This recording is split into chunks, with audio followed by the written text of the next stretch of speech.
கௌரவ அமைச்சர் அவர்களே, திருமதி மரியராஜ் சிந்துஜா என்ற அந்த பட்டதாரி இளம் தாய் 27 வயது, தம்பனைக்குளம், மன்னார் மாவட்டத்தைச் சேர்ந்தவர். இவர் கடந்த ஜூலை மாதம் 9ஆம் தேதி மன்னார் மாவட்ட வைத்தியசாலையில் சத்திர சிகிச்சை மூலம் குழந்தை பெற்றுள்ளார். பிற்பாடு ஜூலை 11ஆம் தேதி அவர் வீடு திரும்பியுள்ளார். பின்னர் ஜூலை மாதம் 16ஆம் தேதி முருங்கன் வைத்தியசாலையில் அவருக்கு தையல் வெட்டுவதற்காக சென்று அங்கு தையலும் வெட்டியிருக்கின்றார். பிற்பாடு ஜூலை 27ஆம் தேதி அதிக இரத்தப்போக்கு காரணமாக முருங்கன் வைத்தியசாலையில் அவர் அனுமதிக்கப்பட்டிருக்கிறார். முருங்கன் வைத்தியசாலை அனுமதிக்கப்பட்ட சிந்துஜா 27ஆம் தேதி அதிக குருதிப்போக்கு காரணமாக மன்னார் மாவட்ட பொது வைத்தியசாலைக்கு மாற்றப்பட்டுள்ளார். மன்னார் மாவட்ட பொது வைத்தியசாலைக்கு 28ஆம் தேதி அதிகாலை 2:05 மணியளவில் அவர் ஓபிடியில் இருக்கின்ற வைத்தியர் அவரை பார்த்துவிட்டு மகப்பேறு வார்டுக்குரிய 6ஆம் வார்டுக்கு அவரை மாற்றம் செய்யப்படுகிறது. சிந்துஜா 2:30 மணியளவில் 6ஆம் வார்டுக்கு அவர் மாற்றப்பட்ட போது அங்கு வைத்தியர் இருக்கவில்லை. 4 தாதியர்கள் மாத்திரமே இருந்தார்கள். அப்பொழுது தாதியர்கள் மூலமாக வைத்தியர் சாமலா என்ற அந்த வைத்தியருக்கு தொலைபேசி மூலம் இப்படி ஒரு நோயாளி அனுமதிக்கப்பட்டிருக்கிறார் என்று தெரிவித்த போது அந்த நோயாளியினுடைய சாதாரண பல்ஸை பார்த்துவிட்டு அவர் சாதாரணமாகத்தான் இருக்கிறார் என்று தெரிவித்து அந்த வைத்திய 6ஆம் வார்டிற்கு அவர் வரவில்லை. அதன் பிற்பாடு அந்த சிந்துஜா என்ற அந்த பட்டதாரி இளம் தாயை எந்த விதமான ஒரு வைத்திய பரிசோதனையும் செய்யாமல் கிட்டத்தட்ட 6-7 மணி வரை அவர்கள் அந்த சிந்துஜாவை எந்த விதமான ஒரு வைத்தியமும் செய்யவில்லை. அப்படி இருக்கின்ற போது 6:45 மணியளவில் சிந்துஜா என்ற அந்த இறந்த அந்த பெண்மணி தன்னுடைய கணவருக்கு தொலைபேசி அழைப்பை ஏற்படுத்தி, நான் இங்கு எந்தவித சிகிச்சையும் இல்லாமல் இருக்கிறேன் என்று கூறியிருக்கிறார். அவர் கூறுவதன் பிற்பாடு 7 மணிக்கு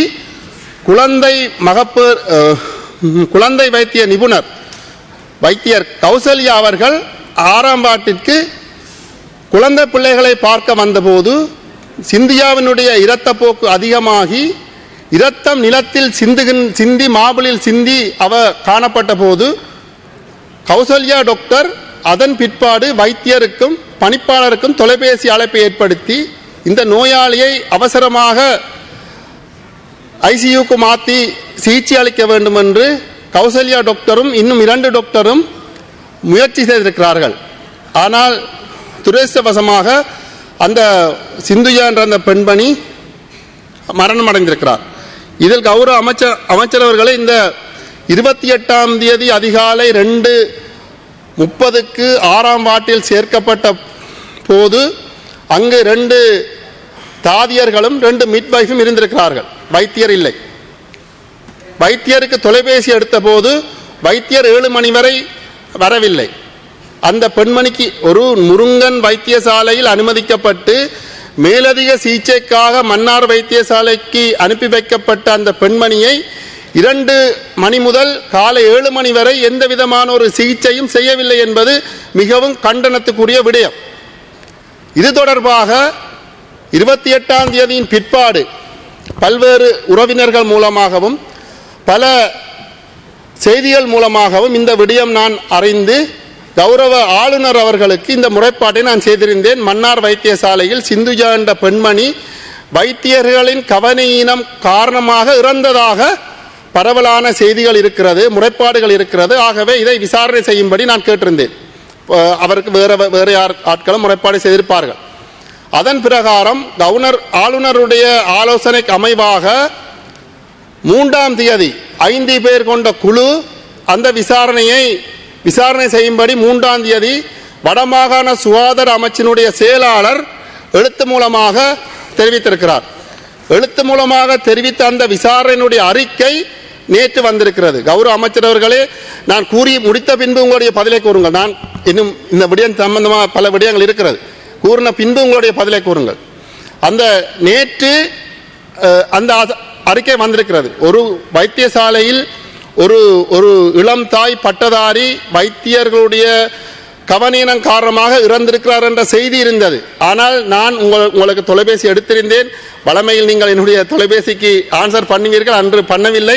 இது தொடர்பாக நான் உங்களை நேரில் சந்தித்து கூட 2 தினங்களுக்கு முன்பாக நான் முறைப்பாடு செய்திருந்தேன்.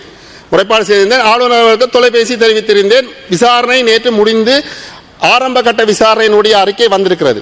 அந்த அறிக்கையில் தெளிவாக குறிப்பிடப்பட்டிருக்கிறது, அந்த வைத்தியசாலையில் இருந்த அந்த ஒரு வைத்தியர் சாமலா என்ற அந்த வைத்தியரும் 2 நர்ஸ்மாரும் 2 மிட்வைஃப்களும் தங்களுடைய கடமையை சரியாக செய்யவில்லை என்ற அந்த ரிப்போர்ட் வந்திருக்கிறது.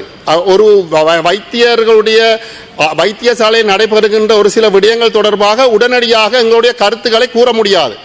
ஒரு விசாரணை நடைபெற்றதன் பிற்பாடுதான் எங்களுடைய கருத்துக்களை கூற முடியும். அந்த வகையில் நேற்று அந்த அறிக்கை வந்திருக்கிறது. நான் உங்களிடம் நேரடியாக முறைப்பாடு செய்திருந்தேன், சரியான முறையில் இதற்குரிய விசாரணை நடைபெற வேண்டும் என்று.